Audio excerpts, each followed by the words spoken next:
ठाण्यातील हिरानंदिनी मेडोज परिसरातील उघड्या नाल्यात मलनिस्सारण प्रकल्पातील पाणी सोडण्यात येत असून यामुळे या नाल्यातून पसरणाऱ्या दुर्गंधीमुळे स्थानिक रहिवासी हैराण झाले होते. तसंच त्यांच्या आरोग्याचा प्रश्नही निर्माण झाला होता. त्यावर तोडगा म्हणून हा नाला बंदिस्त करून त्यावर चार्जिंग स्थानक उभारण्याचा निर्णय पालिका प्रशासनानं घेतलाय. यामुळे हिरानंदिनी मेडोज वासियांची नाला दुर्गंधीतून सुटका होण्याची चिन्ह आहेत. हिरानंदिनी मेडोजमधील इमारतींमध्ये राहणाऱ्या हजारो नागरिकांचं आरोग्य उघड्या नाल्यामुळे धोक्यात आले. सुमारे 300 फूट उघड्या नाल्यामध्ये मलनिस्सारण प्रकल्पाचं पाणी सोडण्यात येत असून यामुळे नाल्यातून मोठ्या प्रमाणात परिसरात दुर्गंधी पसरते. या दुर्गंधीनं नागरिक हैराण झाले, शिवाय त्यांची रात्रीची झोपही उडाली आहे. याबाबत येथील नागरिकांनी जनसेवकाचा जनसंवाद या कार्यक्रमात आमदार संजय केळकर यांची भेट घेऊन निवेदन दिलं. यावेळी केळकर यांनी संबंधित अधिकाऱ्यांशी चर्चा करून काही उपाययोजना सुचवल्या.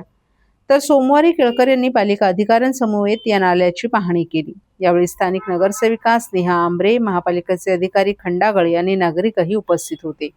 या पाहणी दरम्यान या नाल्यावर PPP तत्वावर स्लॅब टाकून त्यावर चार्जिंग स्टेशन उभारण्याची सूचना केळकर यांनी अधिकाऱ्यांना केली.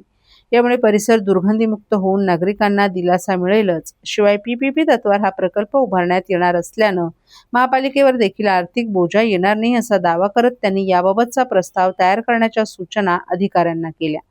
त्यानुसार लवकरच हा प्रस्ताव तयार करण्यात येऊन या कामाला गती मिळेल आणि रहिवाशांना दिलासा मिळेल अशी माहिती केळकर यांनी दिली.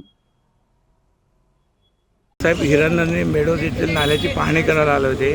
काय समस्या होती? या ठिकाणी हजारोने लोक राहतात आणि आमच्या या ठिकाणच्या नगरसेविका स्नेहाताई आंबरे हे सर्व हे जागरूक नागरिक यांची मागणी होती आणि त्याच्यामुळे आज आम्ही ही पाहणी करायला आलो.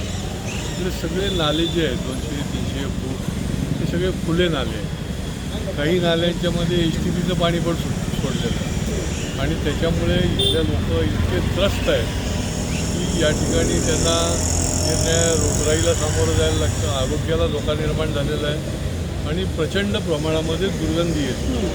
रात्री देखील त्यांना झोप उठते अशी परिस्थिती आहे आणि त्याच्यामुळे याची पाहणी केली आहे. अधिकारीही बरोबर होते आणि ह्या नाल्याच्या ओपन नाले आहेत आणि त्याच्यामुळे फार मोठा प्रॉब्लेम आहे.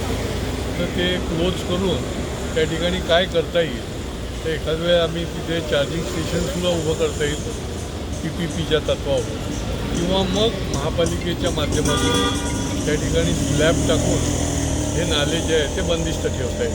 तरच इथल्या लोकांचं स्वास्थ्य जे आहे ते सुधारेल. नाही तर ही सगळी मंडळी जी आहे ती या ठिकाणी त्यांच्या आरोग्याला फार मोठा धोका निर्माण झाला.